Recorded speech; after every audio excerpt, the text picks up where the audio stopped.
What's up, everybody all around the world? It's Silas Kingdomnaire, Kingdom Forfeit. Guys, I hope you're having a great day. I'm coming on here every day, finishing strong. We got a couple more days left in the year. But this is the Now Harvest series, and I wanted to talk about one more lap. And the story I'm going to tell you tonight is actually, it's going to be Joshua and the walls of Jericho. But I wanted to come on here and tell you, what if you're just one more lap away from your breakthrough? What if you're just one more lap, one more phone call, one more asking somebody to help with your ministry or your book, or one more asking somebody for forgiveness? What if you're just one more lap away from what God has promised you?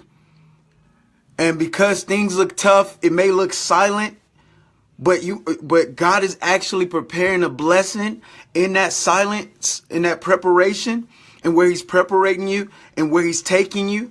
So when the victory comes, before it happens, he wants you to shout, just like Joshua in the walls of Jericho. What if you just one more lap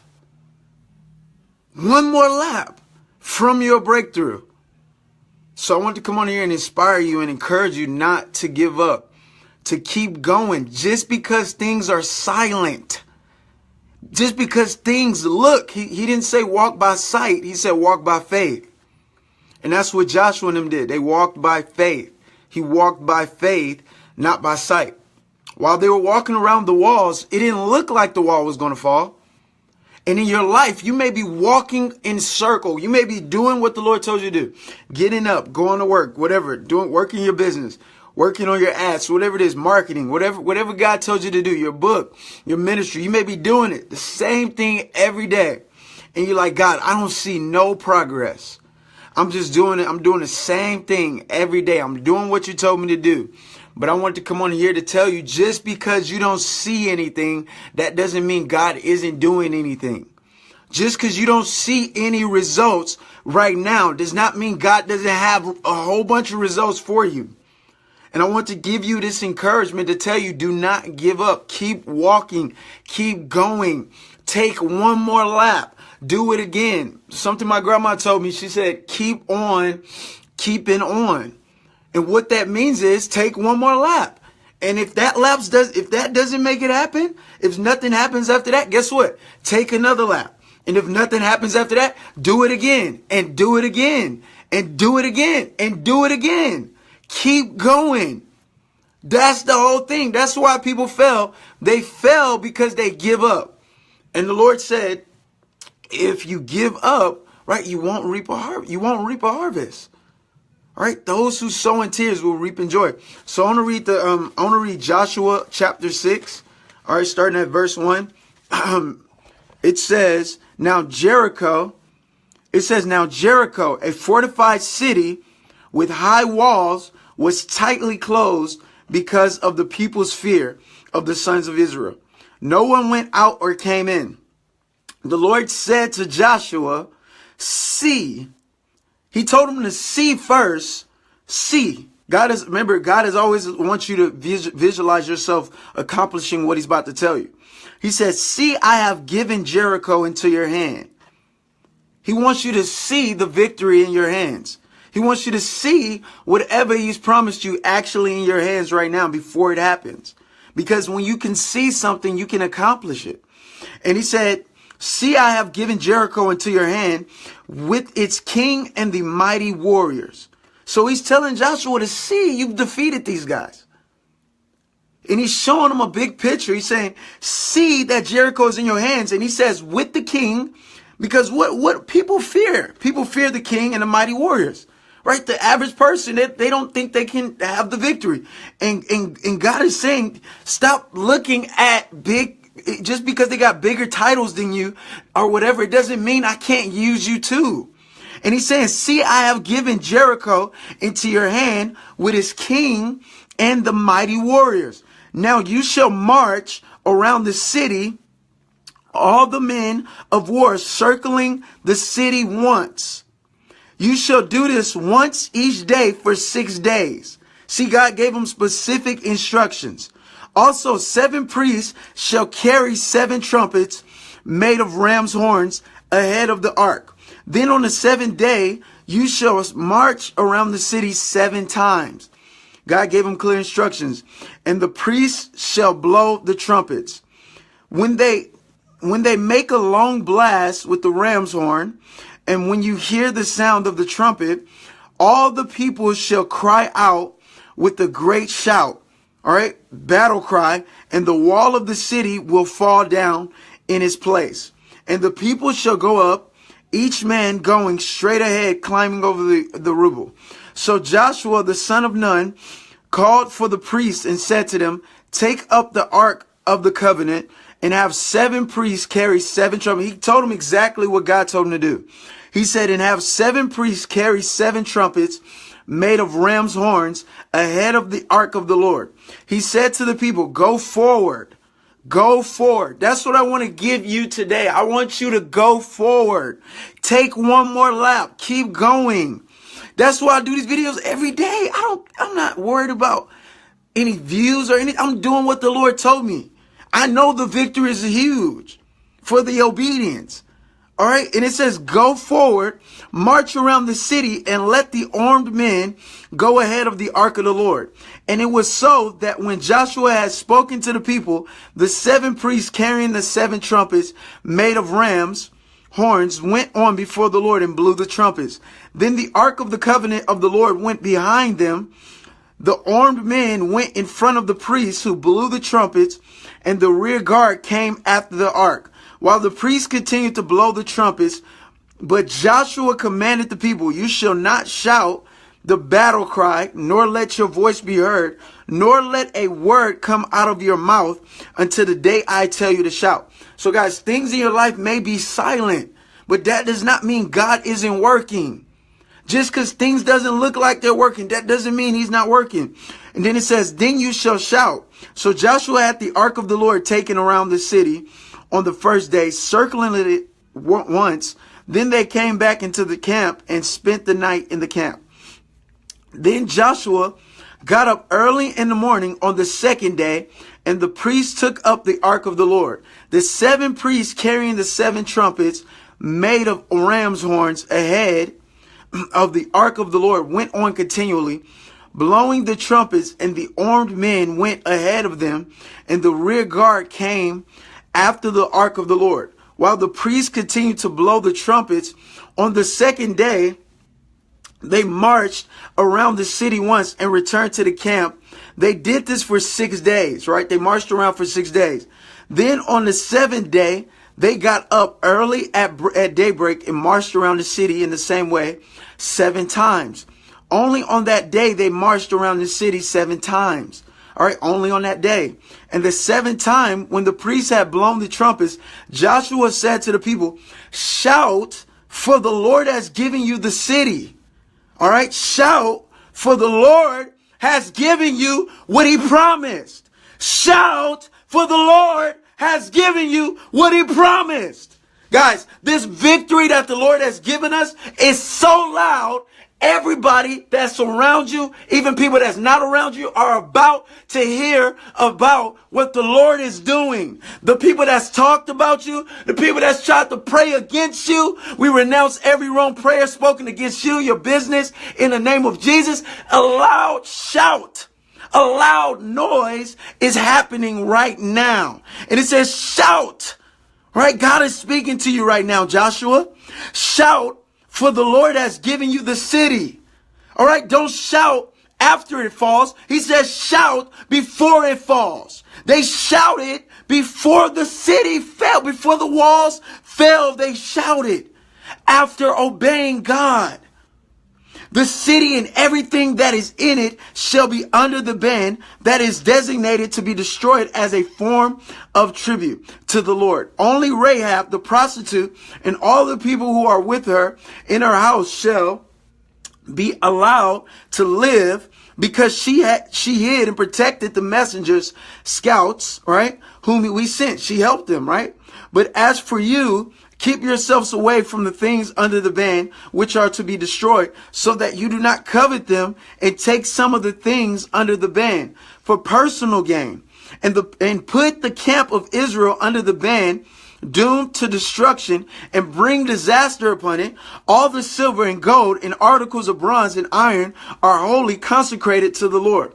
They shall go into the treasury of the Lord. So the people shouted the battle cry, and the priests blew the trumpets. They were just obeying God. When you obey God, the harvest is going to happen. What he promised is going to happen. When the people heard the sound of the trumpet, they raised a great shout, and the wall of Jericho fell down. The walls did not fall down after. The walls fell down before they shouted. Okay, the walls didn't fall down first. Then they shouted. They shouted, guys. They shouted because they believed that God said the walls would fall. So they shouted after doing what he told them to do. They shouted with belief, believing that those walls were going to fall. And that's what I want you to do. I want you to shout. I want you to rejoice now before anything looks like it's happening. Guys, while they were walking around the walls, it was silent. Your life right now may feel silent. People may be ignoring you. You may have a great blessing. God may have something great inside of you. They may be ignoring your videos, your gift, your singing, your talents, right? Ignoring you, rejecting you. Things may be silent in your life. Nobody's calling you. You're reaching out to people. They're ignoring you on purpose. They see your messages. They see you being blessed. They see you succeeding, but still they want to ignore you. But God said, don't worry about that. Keep obeying me. Keep taking laps. Keep taking the lap. Keep taking the lap. And on the seventh lap, shout, for I have given you the city. I have given you what you asked for. The people will come to your ministry. The souls will be saved. People will buy your book. People will join your business because I've told you to do that. Don't worry about if they're coming or not. You keep taking the laps. You keep doing what I told you to do. You keep doing the video, Silas. You keep doing the ministry, Ariane. You keep doing what I told you to do, Anita. You keep doing what the Lord told you. And shout on the seventh lap, right? That's what he told them. And they shouted and the walls fell down. So it says, so the people shouted the battle cry and the priests blew the trumpets.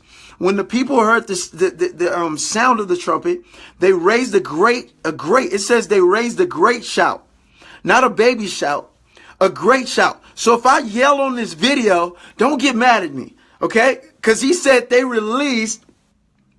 No, he didn't even say they released. He said they raised.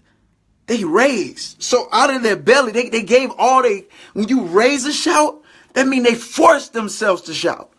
They had to raise it up. They raised the shout. That means they kept shouting until the walls fell down. They released a shout. They screamed until heaven heard them and reacted to their shout. They raised the shout. It says they raised a shout, a great shout, and the wall of Jericho fell down. Guys, I want you to release a shout into whatever's been bothering you, whatever God has promised you falls down, whatever he promised you, whatever obstacles fall down that's trying to hinder you from walking in your promise. And so it says, so that the sons of Israel went up into the city, every man straight ahead, climbing over the rubble, and they overthrew the city. Then they utterly destroyed everything that was in the city. Both men and women, young and old, and ox and sheep and donkey, with the edge of the sword. But Joshua said to the two men who had spied out the land, go into the prostitute's house, because they helping her because she gave them favor. So you could be a mess. She was a mess, but she did something. She did a strategic thing, and God ended up saving her life and her family and everybody connected to Rahab. She helped those that were helping the man of God. And what did God say to those that bless the men of God and women of God? He said, I will bless those that bless you, and I will curse those that curse you. It don't even matter if you're a prostitute. She was a prostitute. It says, go into the prostitute's house and bring the women and all that she has out of there, as you have sworn to her.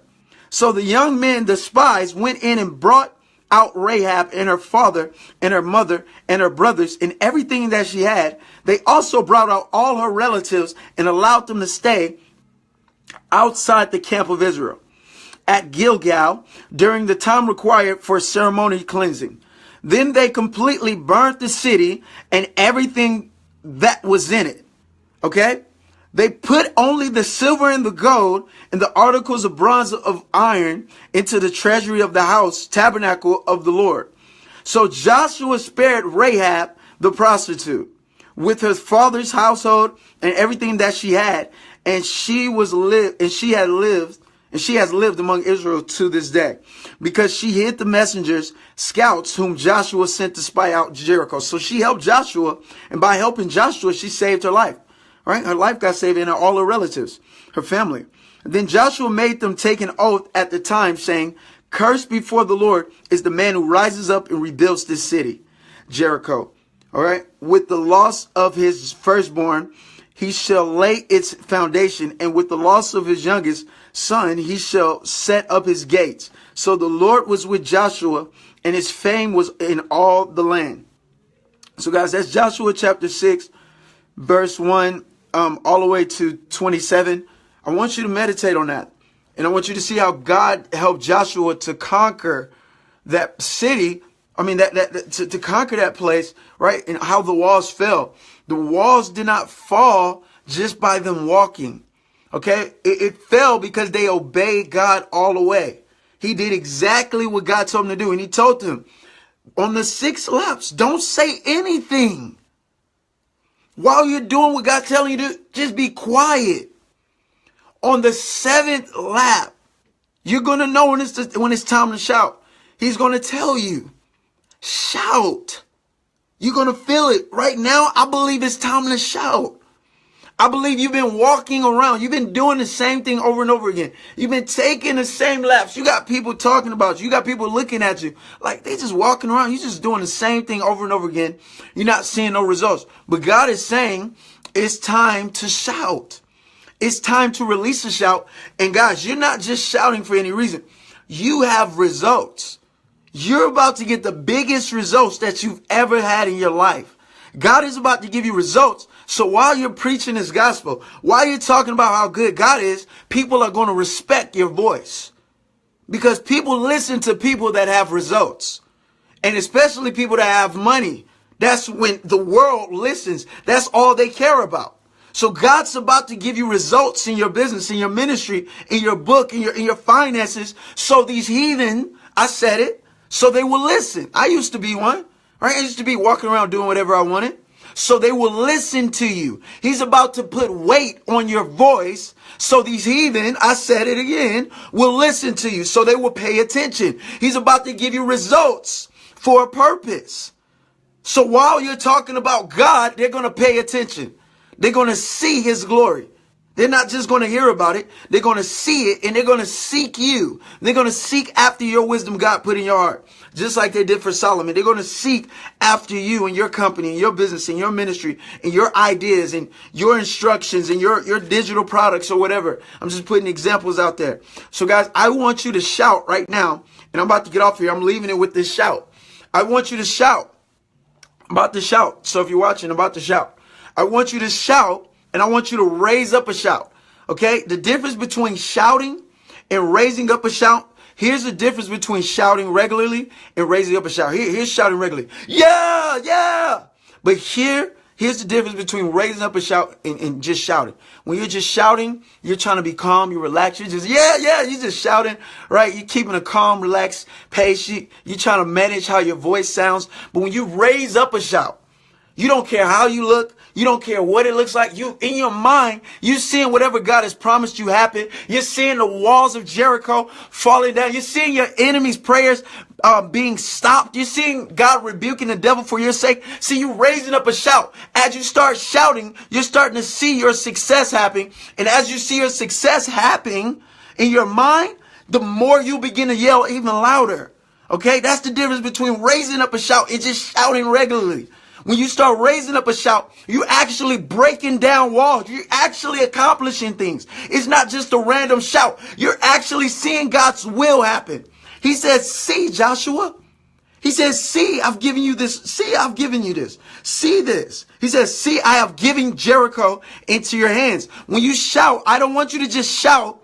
I don't want you to just shout randomly with nothing in your mind at all, with no imagination, no type of thoughts towards what God promised you. I want you to see what God has promised you that's in your hands. Your business prospering, new people joining your business, your ministry flourishing, souls being saved, your book being bought all around the world, whatever he promised you. I want you to see it happen already now. And I want you to raise up a shout for that wall, whatever's been stopping it from happening, falling down.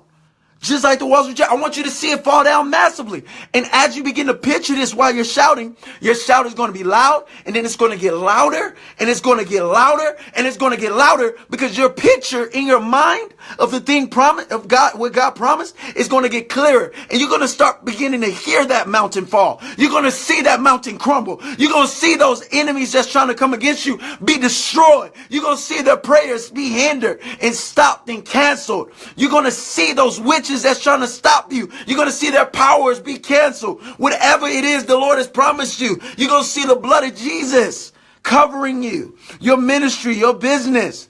And that's what's going to make you raise up a shout. So guys, I'm about to shout for 1 million souls being saved. Yeah! Let's go! Woo! Let's go! Yeah! Let's go! Adios, guys. I love you guys. Be blessed. I'm a winner. I'm a champion. I always accomplish my goals. Everything is working together for my good. My business is growing, expanding, and thriving, and soaring. My investments are prospering. I am prospering. Everything is working together for my good. Nobody can stop what God is doing. I'm obedient to the voice of the Lord my God. My blessings are on the way. My blessings are here. I'm walking in prosperity. I'm walking in healing. I'm walking in success. I'm walking like a champion. I am a champion. I'm a winner. I'm a winner. Let's go. Be blessed, guys.